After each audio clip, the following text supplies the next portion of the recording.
Hello, everyone. Welcome to another edition of Valley Sports Rewind. I'm Mike Cannici, and today I'm honored to have on a very special guest. He was a member of the Derby football team from 1984 to 1986. He's a Derby High graduate, class of 1987. Today, he is a police officer with the Milford Police Department. Terrific guy and a great person, Andy Dunaj. And Andy, I want to thank you for coming on today. Thanks, Mike. Thanks for having me. So, Andy, you grew up in a household with a lot of men. You have 3 younger brothers. You are the oldest. Talk about that as a kid. Like, did you guys have a love for sports right away? Were you in the backyard a lot playing, football, basketball, all that stuff? Yeah, compared to kids nowadays, we were outside all the time. Right. Oldest of 4 boys. We all played sports. All of us tried football, and most of us stuck with it. My brother, Pat, the youngest one's an outstanding golfer as well. Right. We did track and field. Danny was a wrestler. I had tried my hand at basketball. We've all played baseball. Right. So to start, we were all 3 season sports. My dad was a coach. Right. He coached Swift Junior High School in Watertown's baseball team. And he was also a teacher, correct? He was a teacher. Right. He still, actually, he retired a couple years ago. But he was also a assistant coach for Watertown's high school football team for a long, long time. Right. So that had a great bearing in getting us into sports. He coached us for a while in some of the sports. And it was a very good environment. Right. Now, was your father a Derby High graduate, or did he go somewhere else? He was a Derby boy, but he went to Notre Dame West Haven. Notre Dame of West Haven. My mom went to Derby High School. Derby High School. Yeah. And now your dad played sports in high school as well? Yeah, he did. I believe he played baseball down there. I don't think he played football. Right. He always had a love for football, but Notre Dame West Haven's a pretty competitive and always been a really strong program. So I'm not sure if he ever tried out for the team or not. I don't think so. Right. So now, when would you say your first introduction to football began as far as, organized football went? How old would you say you were? Pop Warner. I started pretty much from the go. Back then, I don't remember how old we were. It must have been about 8, 9, 10, in that ballpark. I remember my Pee Wee year. It was rough. When you're first doing it and you're playing tackle football, you're getting your bumps and bruises, and it's not something you're accustomed to until you grow into it. And I remember that our Pee Wee team did really well. And I wasn't liking it as much, so I quit half season. Right. And they wound up going all the way. They traveled out of state to some other tournaments and stuff, and I really regretted it. And it was the last thing I ever quit. And that was it. You came back. That was it. I came back to football the next year. I was a little bit envious that I didn't get to partake in it, even though I, blood, sweat, and tears on the practice fields and stuff. I gave up. My dad gave me a good lesson there, saying, your choice to give up or not give up. You should commit to the team once you start the season and finish the season. And I made my mistake. I've kind of transferred that into my own son and made sure that if he commits to anything, whether it be a sports team, scouts, whatever, when we sign up, they're depending on you until that season's over. You want to make the decision after the season, great. Right. You don't have to continue, but yeah. Now, you were a young kid, so, kids get over things quickly, but did you go that whole year kind of like thinking about that a lot, thinking about how you had quit? Yeah. Like, was it on your mind the entire school year? That stuck with me for a very long time. Years, I would say. Anytime I thought about quitting something, I remembered that in the back of my head. Last time you quit, you missed the big dance. Right. So, kind of put a hunger in you. Exactly. Now, who were some of the coaches that coached you when you were a kid? Tommy Ketchmark was the head coach, I believe. Right. I can't remember all the names of the other ones. It's been a long time. Right. And was Mascola running Pop Warner back then? Or he was involved. Right. He obviously wasn't my head coach for my team, but I don't remember what role he played. But I remember him being involved from the get-go. So let me ask you, you said you started playing probably 8 or 9 years old. Yep. Nowadays, there's flag football for kids, which I think is a great program. There's still Pop Warner in some levels. There's AYF. But how old do you think a kid should really start playing like tackle football and stuff? If you're a parent, so how old would you want your kid to play? What do you think is a good age? Because sometimes at 9, your maturity level isn't really there yet, and it's difficult to kind of play that type of football.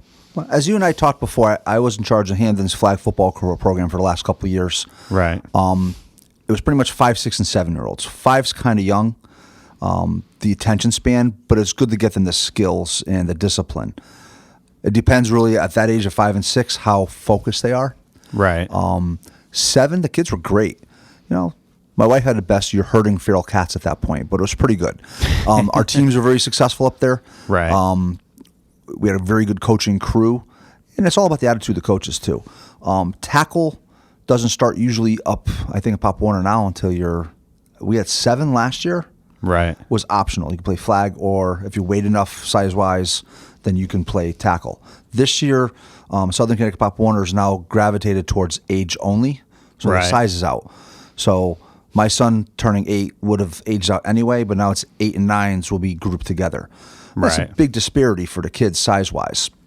I think that certain 8-year-olds and most 9-year-olds are probably capable of playing tackle football. With the attention span and coaching and stuff like that, they're pretty focused. You know your kid best and whether they're capable of doing that. As far as the hits and go and stuff like that, I don't think that's a big deal. I think the injury level there is more from falling or having people falling on you, and that's more of the bigger issue because the kids aren't as developed with their skills yet to get that helmet contact. The concussion level is not there. The kids don't have the velocity, the speed, the strength. It's more going to be the fall and twist your ankle type injuries than anything else. Right. We'll get into your playing career soon, but one of the things I wanted to ask you, back when you played, it didn't seem like the concussions were as high as they are today. Kids seem to be getting concussions left and right. Not just kids. I mean, you see it in the pros too. Why do you think the concussions are occurring so much lately? Do you think turf plays a part? I mean, why do you think it is? Because when you guys played, it seemed like nobody really missed a game unless they had like a leg injury or something of that nature. Well, we didn't have a lot of that ADHD and other stuff back then either. So I think what it is medicine has developed. I think that a lot of stuff was missed when we were younger. Right. I could probably think that I might have had a concussion or two that I didn't realize. Right. But again, I think it's rare. High school kids are bigger and faster nowadays than when we were younger. I'm talking 30 years ago. We're having our 30th high school reunion this coming summer. Wow. Yeah, that goes by. That was quick. So I think that size and speed kind of plays into it as well as what we might have missed when we were younger. We shook things off when you just played. Right. You did the best you can, and we grew up that way. And people not being outside as much, that could be potential of it too. Not with the concussions, but with the injuries and stuff in general. The kids that are running around, I mean, they're in front of their computers all day. Of course, when they get a bump or bruise, they're complain a little bit more than we would. And we would run outside playing Army, and you scraped your knee and just kept going. Exactly. Yeah. So now let's talk about you come back to the football program your second year back after, walking away from it. How was that season for you, and did you enjoy it a little more that year, or was there a part during the season where you were taking some hits and you wanted to quit again, or did you have your mind made up that wasn't happening? It wasn't going to happen. Kind of a term for the military, embrace the suck. It's going to stink, but the prize at the end is going to be, worth your effort. Right. And that's where you go with it. You kind of get that determination and that drive going, and you kind of muscle through the stuff that's not so pleasant. Right. Anybody who's ever played a sport knows that there's a lot of unpleasantry as far as the conditioning and going the tedious practice with your time and your schedule. There's a lot of commitment, and you got to want it. And at that point, I think I started to learn to want it. Right. And back, I don't know what it was back then. I know today now, I think once school starts, they lower the practices. You practice 3 times a week as opposed to every day. Did you guys go every day back then, or was it the same thing 3 times a week? I think it was. Again, it was going way back when. So I think that we played almost every day in like August as conditioning. Right. And you're practicing, you're getting your skills up, you're getting conditioning up, and then as school started, you kind of eased off a little bit. Right. Because you also now had the commitment of playing a game on the weekends, which you didn't have in August. Right. So I think it's pretty much the same way they're doing it now. Exactly. And now, what positions did you play back then as a kid? Well, I started off as a defensive end, I believe. Which is a tough position. It was a tough position. Yeah. I liked it. The containment and everything like that, learning to address options and stuff as you grew. Right. As kids grew, and I didn't as much, I kind of gravitated to outside linebacker and then to the defensive backfield. So you're mainly a defensive player. I love defense. Right. Yeah. Right. I mean, Derby's small enough where you played multiple positions on both sides of the ball. And I think I was a tight end initially in Pop Warner, but didn't see much playing time. By the time I got to high school, I was also a reserve fullback. Right. Mostly because I had some power to hit, I think, than anything else for blocking, but I didn't see much time carrying the ball. And that's fine. I liked the defensive end a lot better. Right. And, one of the things about Pop Warner that people don't realize is that's really where it's going to start for a player's development, because that's where you're learning how to form tackle. That's where you're learning how to form block, everything. You're learning all the hidden parts and the forms of the game, where when you get to high school, if you haven't really played Pop Warner, you've kind of lost that time because coaches really can't focus a lot. Yeah, you're behind the power technique. curve. Yeah, you're behind the power curve. So either you're going to make it up or you're not going to make it up, and you stick it out or you don't. Right. The one great thing I see with the Pop Warner program that we're running up in Hamden right now, I'm assuming it's kind of similar elsewhere. We had the 5, 6, and 7-year-olds. The way we ran our Pop Warner flag program was that every kid played every position to learn the game. Right, which is By great. the time you get to tackle football, you're kind of pigeonholed into positions by size and ability. Right. So it's nice that every kid gets to carry the ball once or twice or throw the ball. They're put in that position that they have their hands on the ball, as well as be able to block and everything, regardless of their size, so they get a better view of the game and see if the game's for them at that point too. Right. So now let me ask you this. When you were a kid, Derby football was at its best. I mean, Lou DiFilippo was in his, prime. I mean, they were winning left and right. Had to be great going to see them beat Ansonia and stuff like that. Talk about what it was like just going to football games as a kid with your father and stuff and your brothers. It had to be awesome. Oh, yeah. You'd wear your Pop Warner shirt. You hung out there. The crowds are humongous. Right. Rowdy. The rivalries were no Friday were huge. night games then, so it was a Saturday morning or afternoon. Crowds are still huge. It was fun.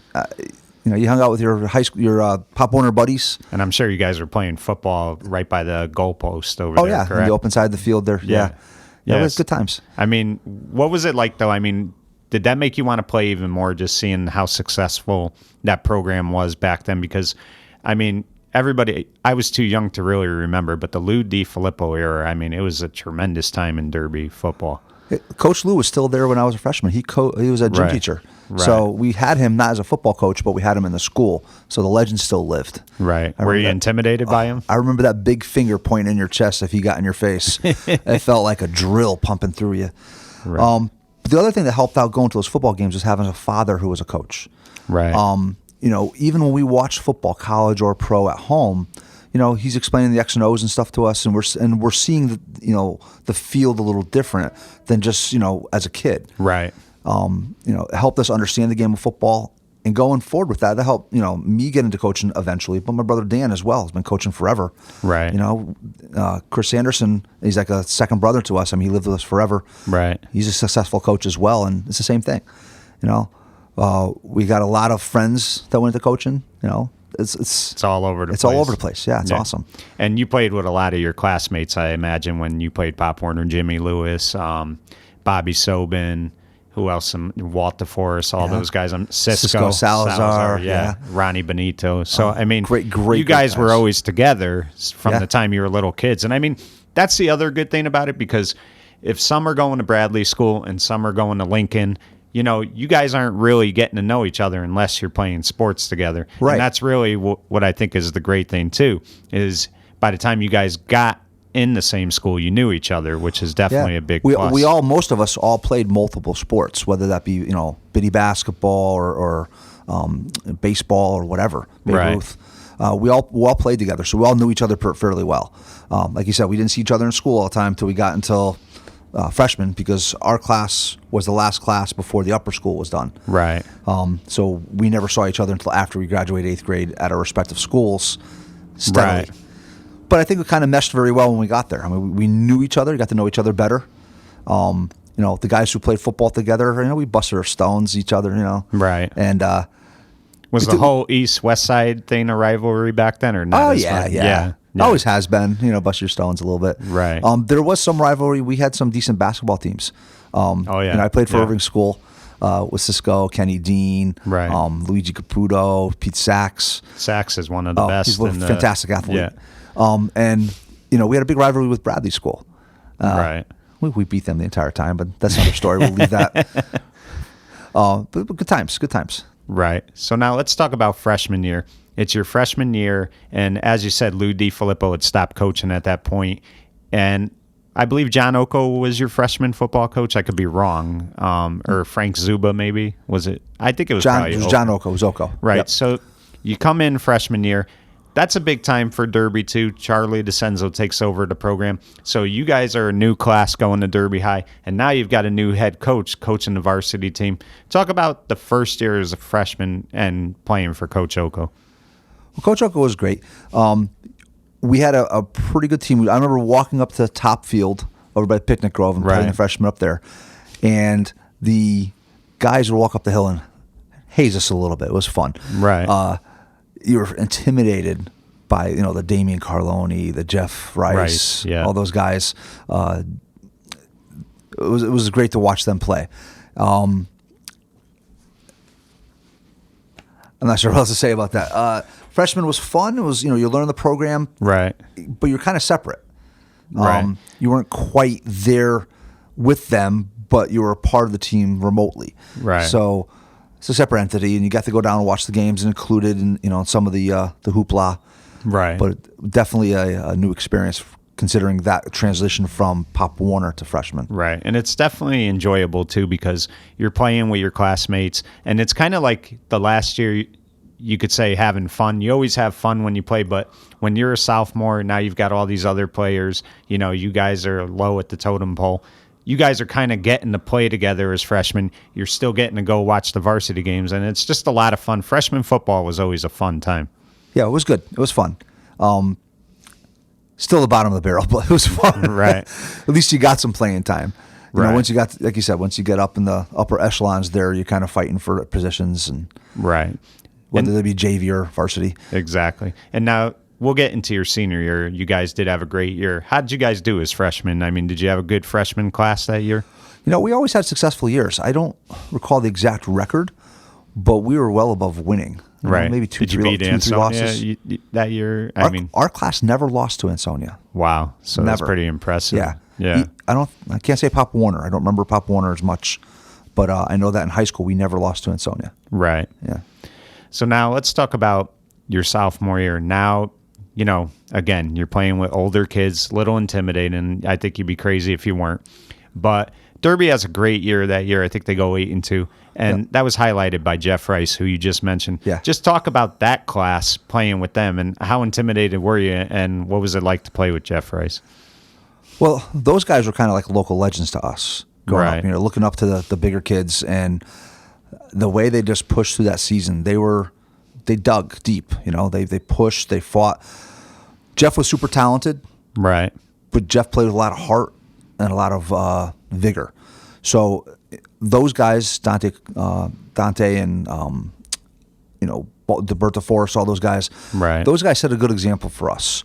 Hard work pays off, kind of thing. Right. Those guys, they practiced hard, they played hard, and they earned everything they got. Right. They weren't given anything just based on talent. They blood, sweat, tears on the field. What they did in the practice field earned them the wins in the games. Set a good precedence for the kids underneath them. Right. So it was a good thing for us to watch and learn and to emulate later on. Right. And one of the things I remember about that season is I think you guys played Seymour that year and you went up to Seymour. And before you left, the sky was clear. When you got to Seymour, it was so foggy you couldn't see a thing. I mean, talk about that fog bowl. That was a crazy game. Jeff Rice had a monster game that game. He did. Yeah. Right. I mean, that was just... That's one of the things, too, about, Mother Nature is you never know what kind of conditions you're going to play in. And that was definitely something to see because you guys couldn't really throw that much that day. No. We had a bit of a running game, or a throwing game. Most of our game was built around Jeff's running. Right. But we had to kind of offset that because people anticipated it. Right. And Brian Oliver, he had a great year that year. He was a great quarterback. Yeah. He was a great quarterback. He had a real good arm. Right. Yeah. Yeah, that was a great team, and it would set the stage for your junior year. Now, before I get into that, just talk about what it was like sophomore year as far as like getting, used to the different coaches. You had John D. Francisco. You had Charlie, of course, as the head coach. Frankie Alu is the D-backs coach. And, one of the things that I've always told this story about to different people is I remember back when I was a player, when kids would be missing practice, every time we were doing calisthenics, Mr. Alu would always say, I want you guys to meet guys like Andy Dunaj, and I think he brought up a guy like Rob Scarduzio, and he's like, these guys may not have been as talented as some of you guys, but I'll tell you what, these guys would be at practice every day. They cared about this program. And talk about Frank Alu and what he meant to you. Well, those coaches were great, and each one had a different, unique personality. Look at D. Right. He was a wild man. Coach Alu and Coach Oko were our back coaches. Right. So those are the guys I worked with most, and I absolutely adore Coach Alu. He was fantastic. Intense, but he cared about his players. He was intense, but he was a quiet intense. Right. He wasn't in your face intense like a D, or sometimes Charlie was. Right. He was more laid back about it.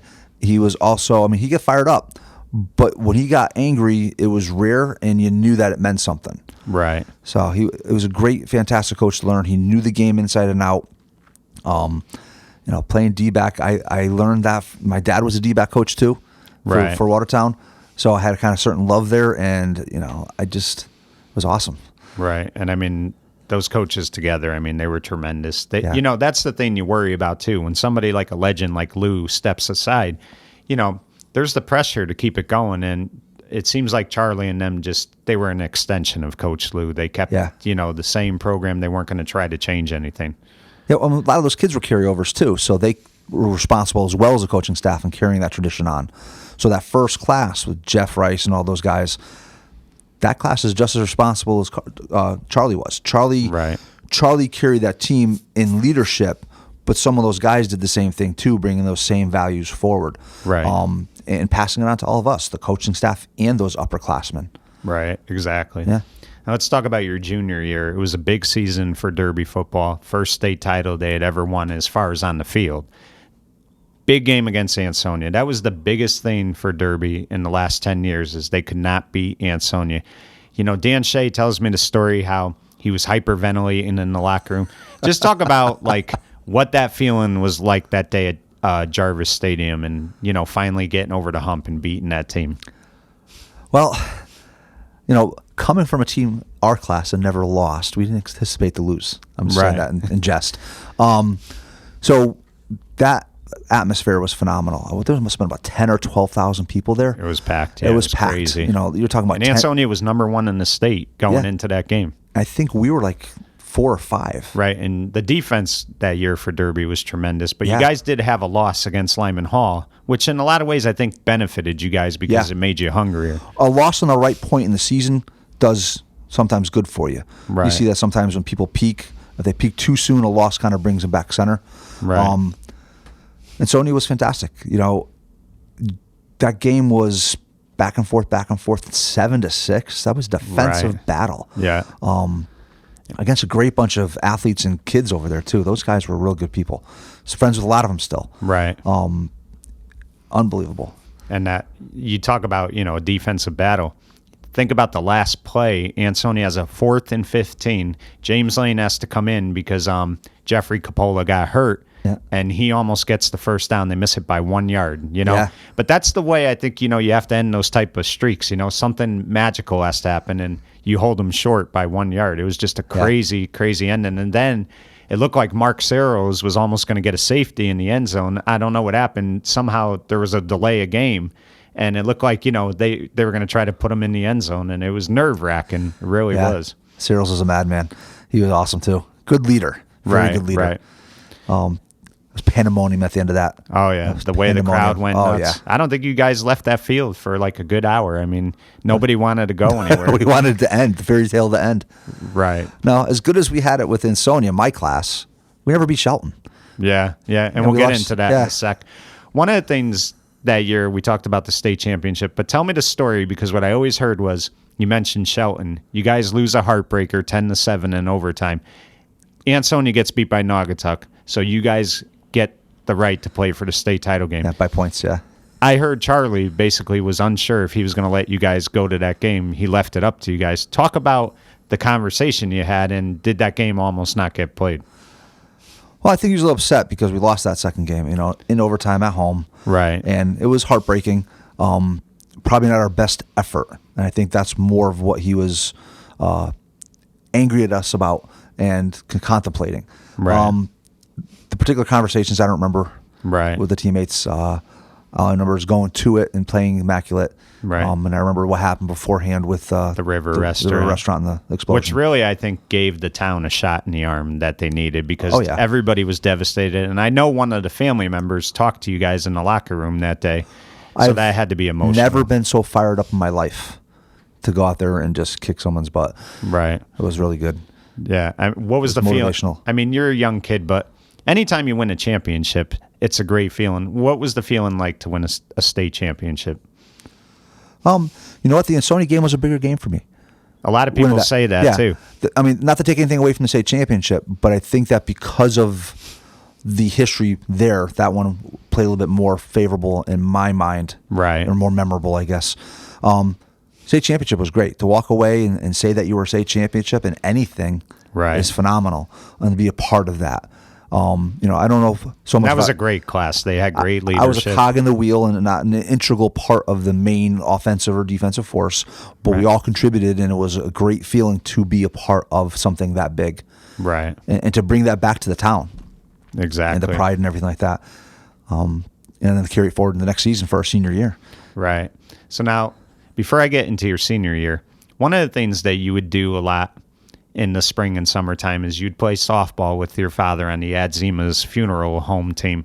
Those were some of the great games to go to. As a kid, I used to love watching those games. I think you and Scotty Davis played together on there. Your brother Mike played with you. Mike Tilke, yeah. Yeah. Talk about how fun it was, playing those softball games. I used to always want you guys to beat PYMC. I couldn't stand them. So talk about how great that was playing those games.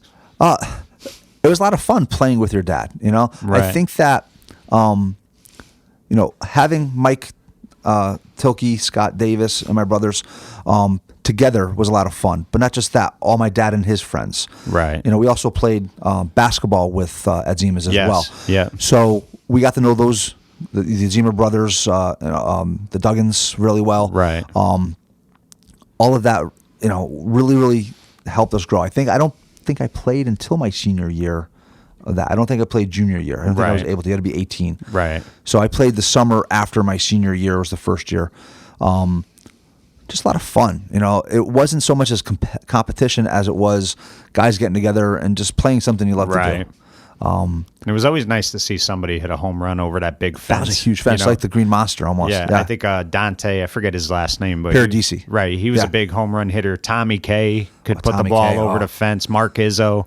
Tommy K can not only just hit the softball, he can hit the golf ball a long ways too. Yeah, and it was just so fun to watch. And I think your dad was always the pitcher, if I'm not mistaken. He would always pitch a lot. He pitched a lot, yeah. Yeah. Big Dodger fan, if I'm not mistaken. Oh, yeah. Long life Dodger fan from Brooklyn on. Right. And those are the things, though, too. I mean, is like, you got to be serious in your high school sports, but you want to be able to have fun, too. And that was kind of an escape for guys like you, Scotty, Mike, to be able to just, have fun and play the game of softball.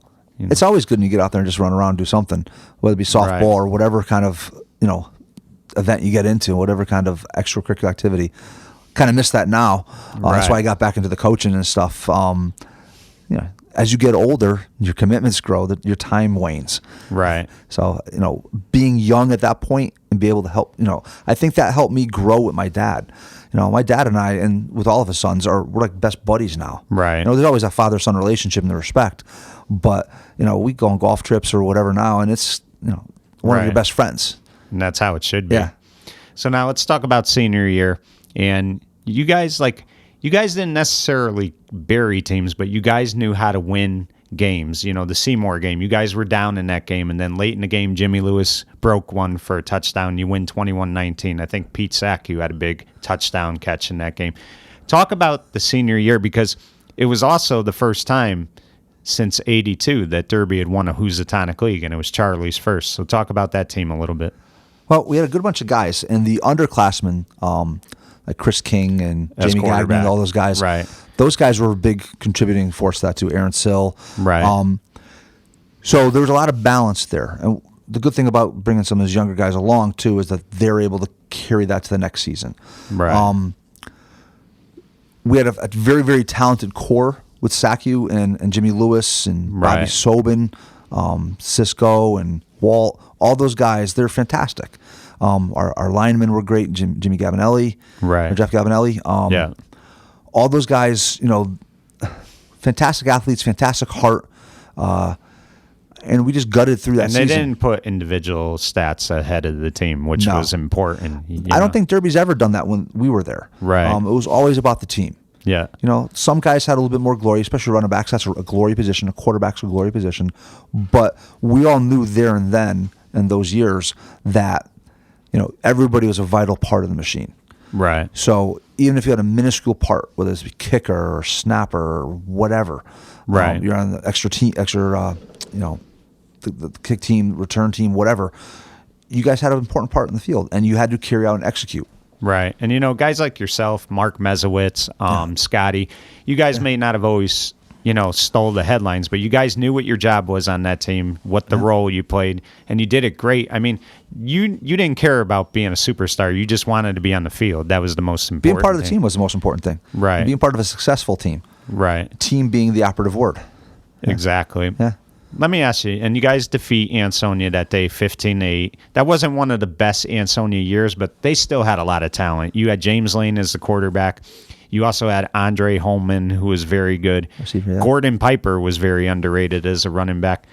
But let me ask you, when you beat a team like Ansonia, you said yourself that meant more to you than the state championship. Is it hard after playing them to get focused to play the other teams? Not saying you're not focused, but is there a hangover after you've beaten a team like Ansonia? The potential definitely exists, yes. Right. I think that what you got to avoid as a coaching staff and as leaders, senior leaders on the team, Right. is to not drag yourself down that rabbit hole, because you have a tendency at that point to focus who's the next biggest threat. And often that would be the Shelton game. Right. You're just taking Ansonia's midseason and then Shelton. Back then, Cheshire wasn't bad either. Right. So that, depending on where they fell on the calendar, I remember And when. even Brantford was physical. Yeah. I mean, North Haven. All the teams in the Who's were pretty strong back then. Right. So there was no let up. Even though you wanted, our class never beat Shelton. We lost to Shelton the year we won the state championship. Right. Kind of hard to look after Ansonia, not at Shelton, but you couldn't lose sight of who was in front of you because that was also a valid threat. Right. So let me ask you this. I don't think you're one to make excuses. Shelton beat you guys 15-0 on Thanksgiving. There's always been rumors that they wet the field the night before. It was muddy as can be. Do you just think you guys didn't play well, or do you think that had something to do with it? I don't get into that, conspiracy BS. Either you show up and you play. Right. And the better team won that day. Unfortunately, it was them. Right. I think that, they always field excellent teams. They're an excellent program too, and that's continuing to this day. Yeah. My brother Dan's coaching up there now, and they're doing Right. really good.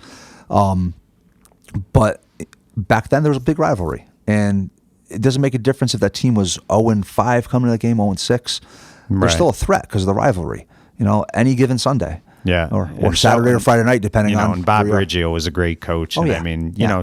you're never going to, I don't care if Shelton's 3-6 going into the game. They're going to be ready to play. They're a big school, and, it's never going to be a night off. That's for sure. Yeah, being as big as they are, they have an infinite amount of talent to draw from, too. Right. As opposed to a Derby or Ansonia. Right. Yeah. So you guys play Immaculate the following week, and you guys look like in the first half you were going to run away with the game. But they got a big touchdown, I think, right before the half. Do you think that deflated you guys a little bit? Because second half, I don't know what happened, but they just totally outplayed Derby in the second half. I think we were starting to get frustrated. And I remember there was a big brawl, and I can't remember if they got tossed or not. There was a couple of decent players. Yeah. So that kind of hit in the, the pride, hit in the, brought us down a little bit, and it was hard to recover from that. And I think that's pretty much what happened there. Right. So now your high school football career comes to an end, and you come out of it with a Housatonic League championship, a state championship, and a great record career-wise. I mean, again, I think in your high school career, you lost 6 games the whole time. Were you satisfied with how your career ended? And, I mean, did you look back at it and say, wow, this was, a great ride? Oh, yeah, it was phenomenal. Right. Didn't play football in college. I went to a school that didn't really have a football program at Seton Hall. And going down there and saying that you were 28-6 in your sophomore, junior, senior year, people were like, and wow. Undefeated against Ansonia. So, I mean, you can't. Exactly. I mean, down in Jersey, nobody knew who Ansonia was. Right. But still, that record spoke for itself. It's a lot of fun. Right. It was a lot of good memories of those boys. Right. And I mean, back then, I mean, it really was a great time to be a kid and to be playing for Derby in any sport, whether it's wrestling, baseball. You know, I know basketball didn't do great, but you had a guy like Pete Sack who even though the team didn't win a lot, he was scoring 30 points a game. I mean, it was fun. Phenomenal. Yeah, it was just fun to watch. Yeah. You know, Derby sports back then. Why do you think today's Derbies, not just Derby, but high schools in general, the same energy level? The kids play hard, but the fans are not at the games like they used to be. I don't know. I think in regards to the Valley, I mean, some programs still have it. Right. But it's lost a little steam because I think football in general has lost a little steam. Do you think Friday nights play a part too? Do you think if it was on Saturdays that would help? Or? I like playing on Friday nights. When we got the lights at Derby, at Ryan Field, I thought that was awesome. Right. Different in adjustment because trying to see the ball at night, as far as a player goes, I think that it depends on where you come from as a parent and what you do for a living. You know, right. I'm a police officer now, so I work Saturday days. So when my son goes to high school, Friday nights are opportune times for me to go see a game because I'm not working. Right. Most people have off Saturdays, but Friday nights most people are off too. So I don't think that really plays a difference too much. I think that some of the programs have been diluted. There's a lot of tradition year after year, same families. You saw the same names a generation or two later. Their kids coming through the program. Now I think that you see not that as much. There's been some more diversity in the towns, for better, for worse. So I think that you're getting different families come in, and different families going to different options, whether it be a St. Joe's or Notre Dame or whatnot. So I think that talent has been spread out more, right? Or that those families have been spread out more. So you don't get the same consistency. Right. Before we talk about how you're coaching today, you mentioned your brother, Dan. And Dan is a phenomenal coach. Never mind just football. He was a tremendous track coach at Seymour. And what he's done with weightlifting in the state of Connecticut, I mean, you could put him up there with anybody, any weightlifting coach. I mean, the guy he built Seymour's weightlifting program. He's building Shelton's. It was already good. It's even better now. Talk about how successful your brother Dan has been as a coach and how enjoyable it's been for you to watch him have the success he's had. You love seeing your brothers in any of your family just succeed. Right. Dan's got drive like nobody else. He's a great gym teacher too. He is. He's come up phenomenal. with games. He cares. The big thing is that he cares. Yeah. And I think that sometimes it's hard. Most teachers do care, but it depends on their level and their commitment, and depending on what they do.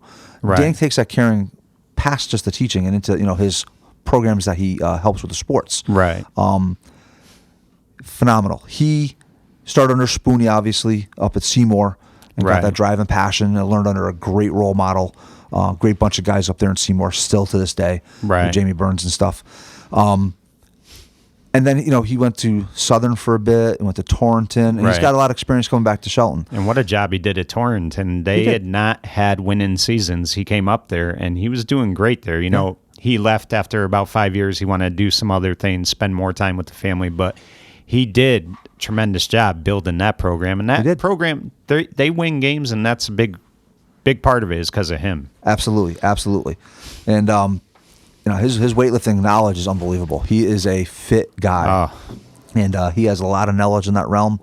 And he enjoys the coaching and the teaching, and people learning from what he knows. Right. And I think I have that same drive too. That's why I got into coaching. Right. And with my job, I train my other officers as well, and I get the most joy from that, teaching people what I know.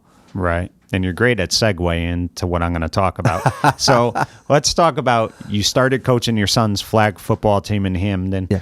Talk about, I think flag football, and you mentioned it too, I think it's a great thing for kids to get introduced to football. They're not going out there right away and tackling, but they're starting to learn little parts of the game that they need to learn. So when they do go up to Pop Warner or AYF, they have that, the skills they need to go up there.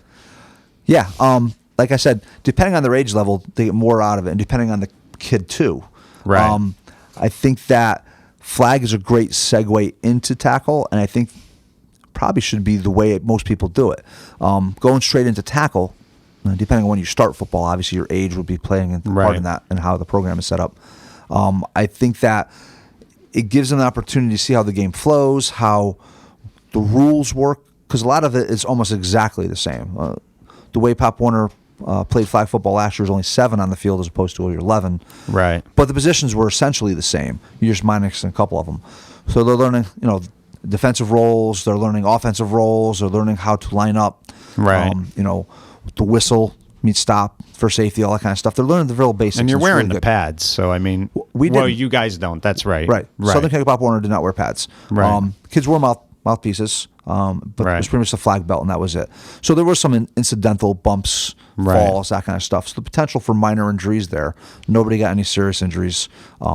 That's a good thing. Right.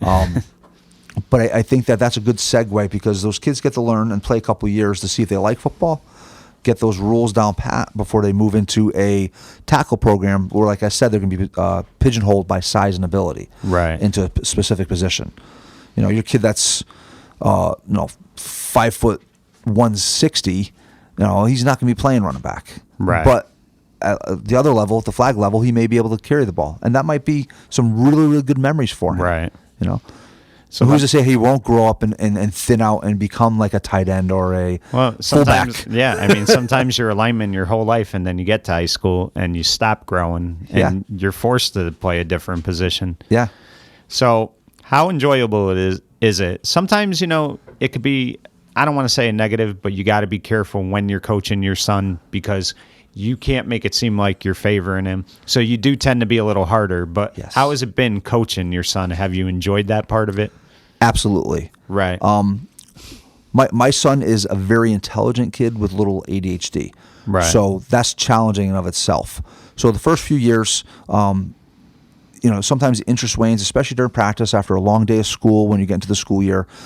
All the kids, right? They get a little crazy sometimes, and you got to kind of try to refocus them to what you're doing. So the way we had set practices up, where you have your calisthenics, you have your core practice learning, whatever plays, whatever drills you're doing, but have a prize at the end. If you guys participate in this and we behave ourselves and we can focus and get through this, then we can play what we call bull in the ring. You set a big ring up the kids in the flag, and you call a number, and they run at them. They got to get the flag for a second. Right. Or we played sharks and minnows, which we set 2 end goals. Which kids love, yeah. Right. And you put a couple of defensive players, and they got to run past them and drop and pull the flag, and they become a shark when the flag gets pulled. And what I would do at that point, I would offer to buy ice cream for the winners when they were done. So you keep it fun for them. Exactly. Too. So they have to have a goal at the end of it. It's very hard sometimes to do that, and sometimes you got to be that person that says, you didn't get to that point today. You guys weren't focused. You weren't listening. You were difficult, so we're not going to do that today. You lost that capability. Right. And hopefully that would set in with them for the next practice. Hey, listen, remember last time you weren't focused. Remember to stay focused this time.